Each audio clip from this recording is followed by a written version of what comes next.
Hi everybody, day 5 of our learning doodle drawings because 4 days wasn't enough. So today is bonus day and I'm going to show you a couple of additional supplies that you can use if you want to that add just some extra fun to it. And we're also going to talk about what do you do from here. First thing we have to, and color. We're going to talk about color. But the first thing we have to look at is, are we done? Are you done with your drawing? Do you know? How do you know? Just like everything else with these, there's no hard, fast rule. You decide when you're done by just listening to that little voice that says, okay, I think I'm done for now. And it might not be done for good. It might just be done for now. I find that often when I'm working on a drawing, if I've kind of run out of ideas, you know, what do I do with it now? I will often hear that little voice that says, okay, we're done for now. And I'll just set it aside and I might pick it up, 2-3 weeks from now and look at it and go, oh yeah, I want to do this to it. And start adding some more to it from there. So you get to decide when you're done. And if you're not sure, set it aside for a little while and come take a peek at it again in a week or two and see if you feel any differently about it.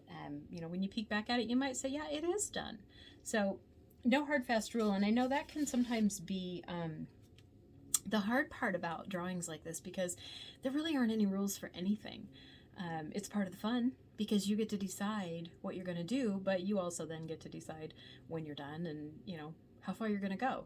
So this is completely personal preference. What do you like?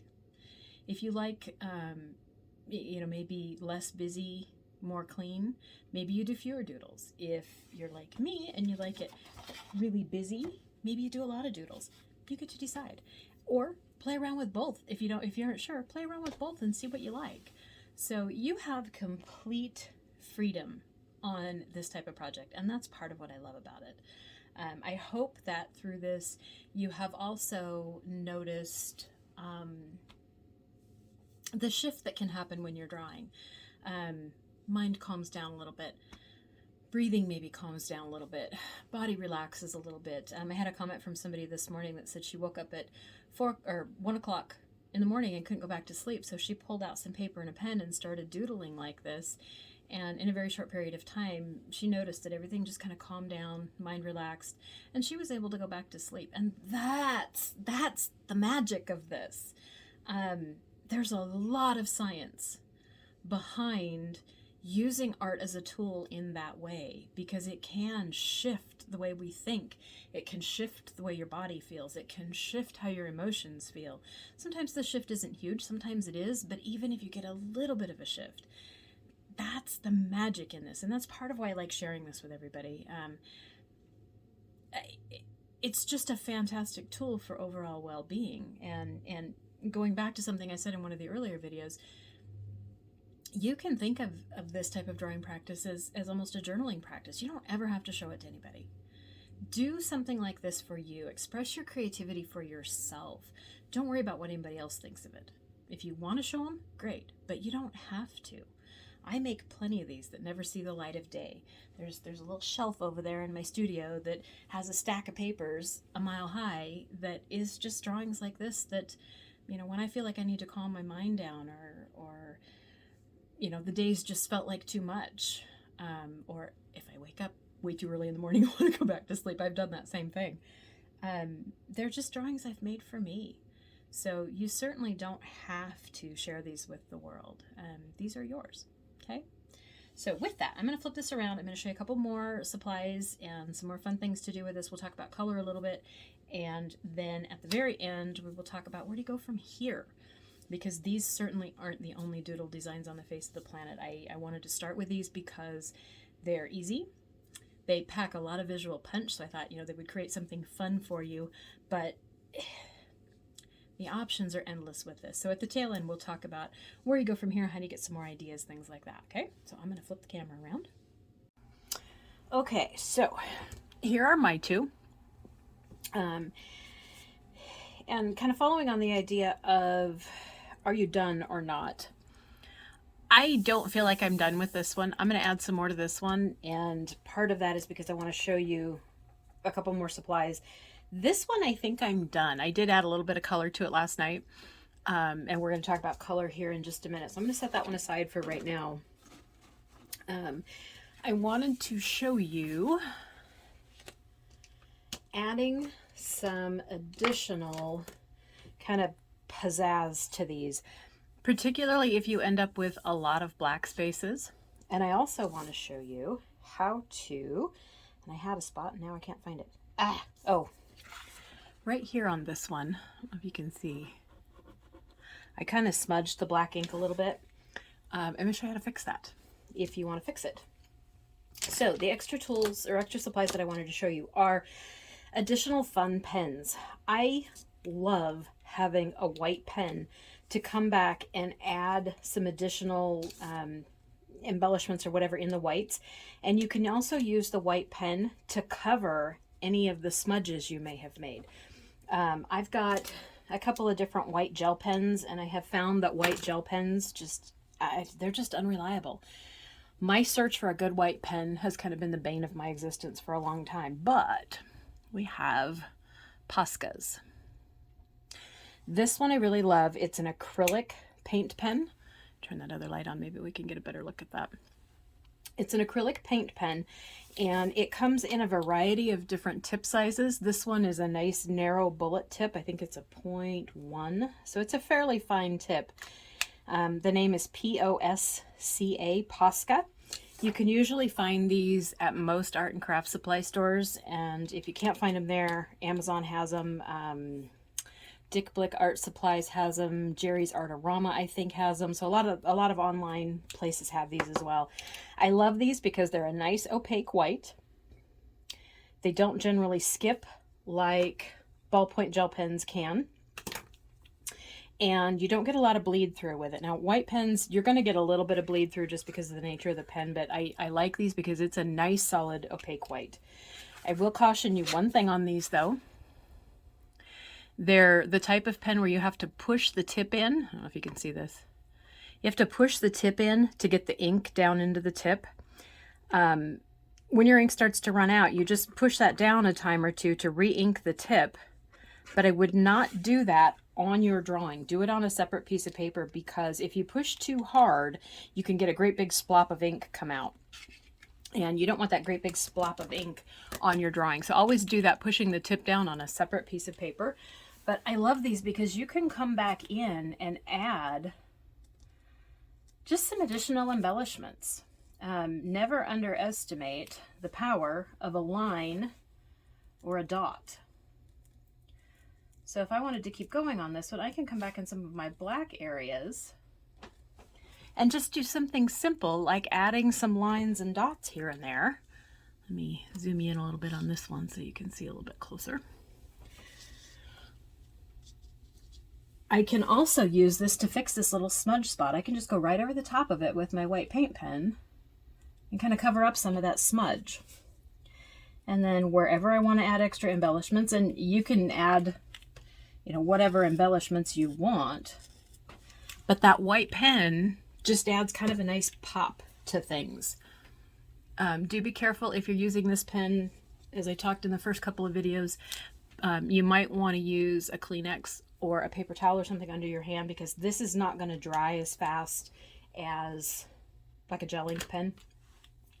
So do be careful that you're not dragging your hands through the wet paint.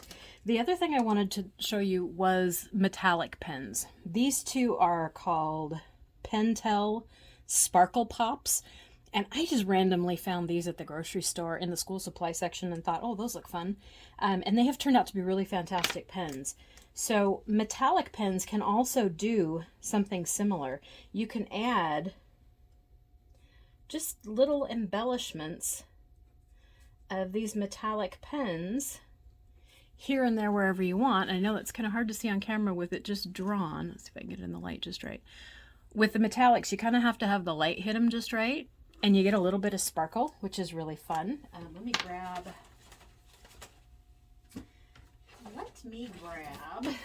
this one. I used the silver pen on this one in these big spots, so hopefully you can see it catches that sparkle in the light. So those are fun to add to them as well. So Not supplies that you absolutely have to have, but certainly things that can be fun. So in addition to that, you also get to decide if you want to leave it black and white or if you want to add some color to it. I go back and forth. Sometimes I leave them black and white. Sometimes I add color to them. It just depends on how I feel at the moment. If you want to add color to them, like with the drawings, there's really no right or wrong or steadfast rules to doing that. And you can use any medium that you want to. I usually do these, I mentioned at the beginning, I usually do them on watercolor paper because watercolors are often my favorite go-to for coloring. But colored pencils are really good for this. In fact, that's what I did on this one. The more I worked on this one and got looking at it, I put something in every little shape from that scribble except this center. And I just put one little pop of color in center, and that's just because that's what was talking to me at the time. I might look at this 2 weeks from now and decide, no, I want to add some color on these little guys around the edge, or I might want to add some color here. You get to decide that as you go, and if you're not sure, set it aside for a little while. Here's a fun trick you can do with these, and this also works to get a little more objective view on what you're doing. Take a picture with your cell phone, and then look at your drawing on your phone. It's surprising the different perspective you can get on your phone versus when you're looking at it in person. It almost sometimes looks like a completely different drawing. So it's a really interesting way to get a different perspective. And if you're not sure what you want to do to it, take a picture of it and look at the picture and see if that gives you any clues or if something really jumps out to you that way. So on this one, I just used colored pencils on here. And I did do a little bit of shading, so it kind of gives it that 3D look. But essentially all I did was color the whole shape kind of a yellow. And then I went back with an orange around the edge and started a little darker on the edge and just lifted my pencil and got lighter and lighter and lighter as I got towards the middle, so it kind of faded it out. And then I came back and did the same thing with a dark blue. So you really get kind of that 3D pop to it.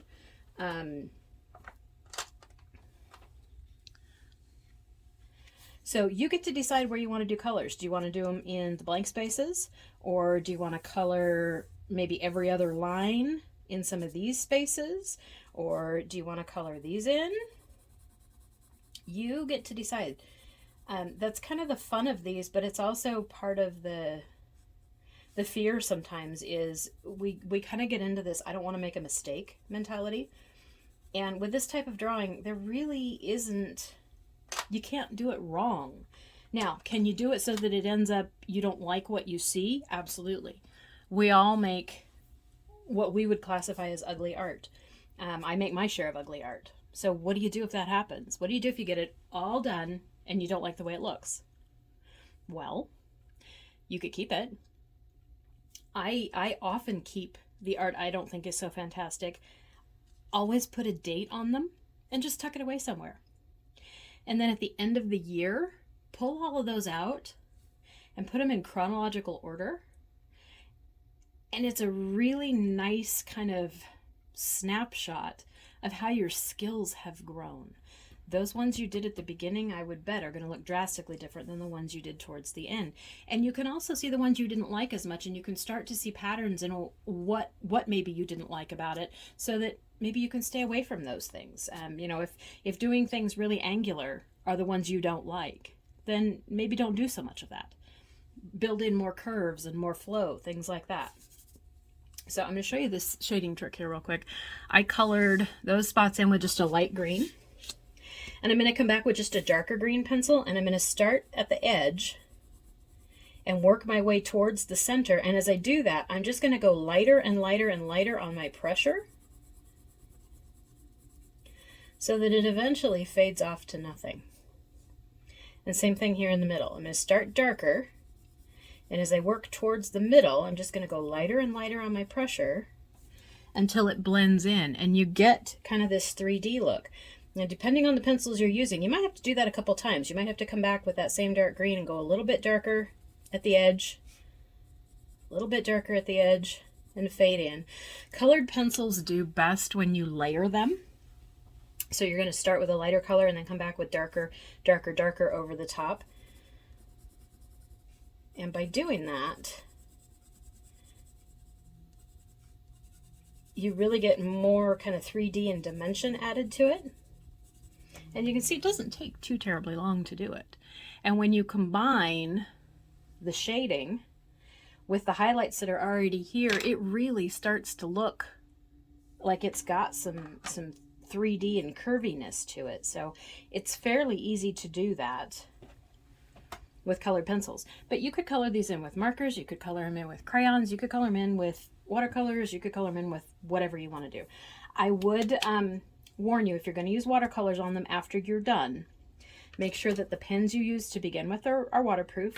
And if you've gone back and added any embellishments, like with metallic pens or other paint pens, test those on a separate piece of paper first and make sure that putting water on them is not going to mess them up, because there is very little that's worse than getting something done that you like and then trying to put watercolor on it and watching it all go as the colors bleed.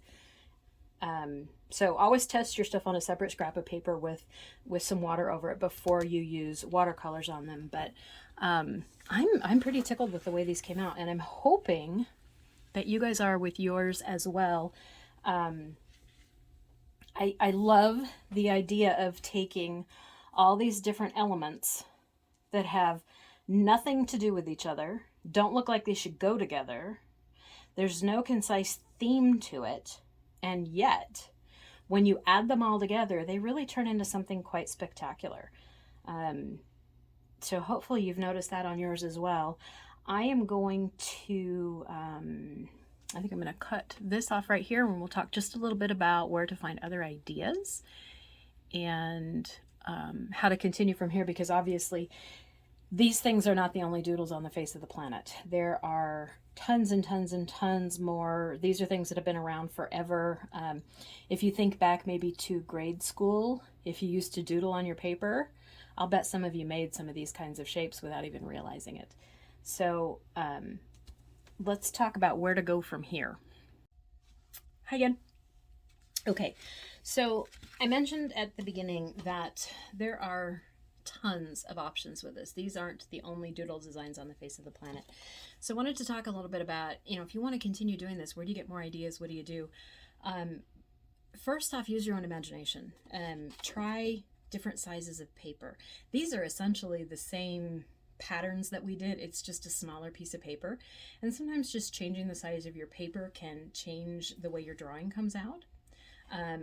How you add the colors to it can also change it. So, play around with color selection, things like that.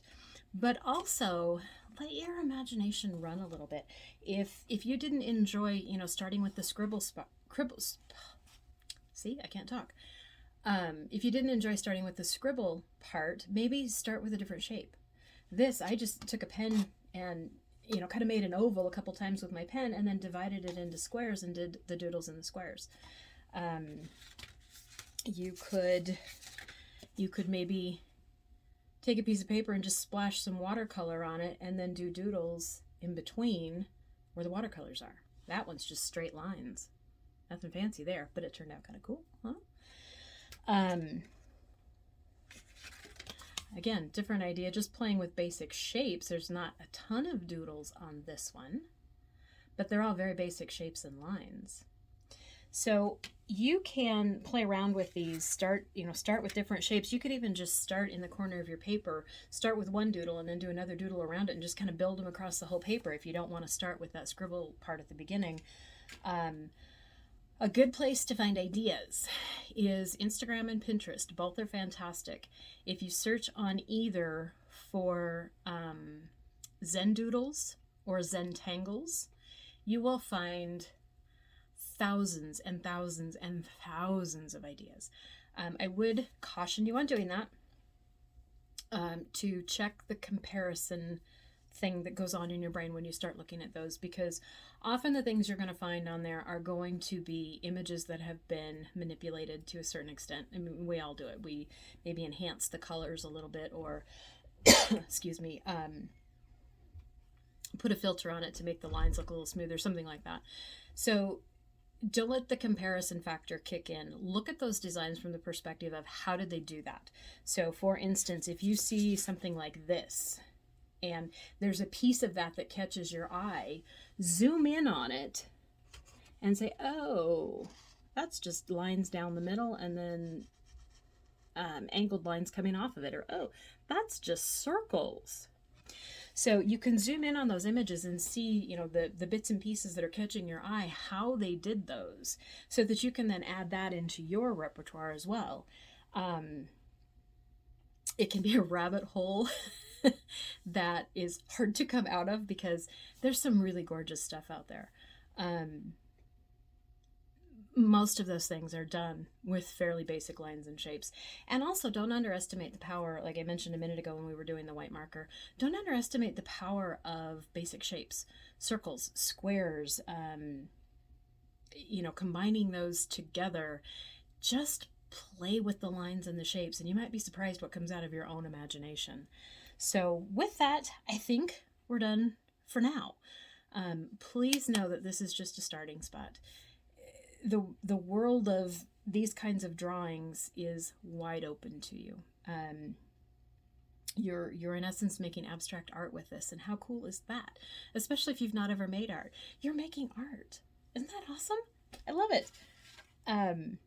So play. Absolutely play. If you have questions, you're welcome to put the questions in the comments on these videos or message me on Instagram.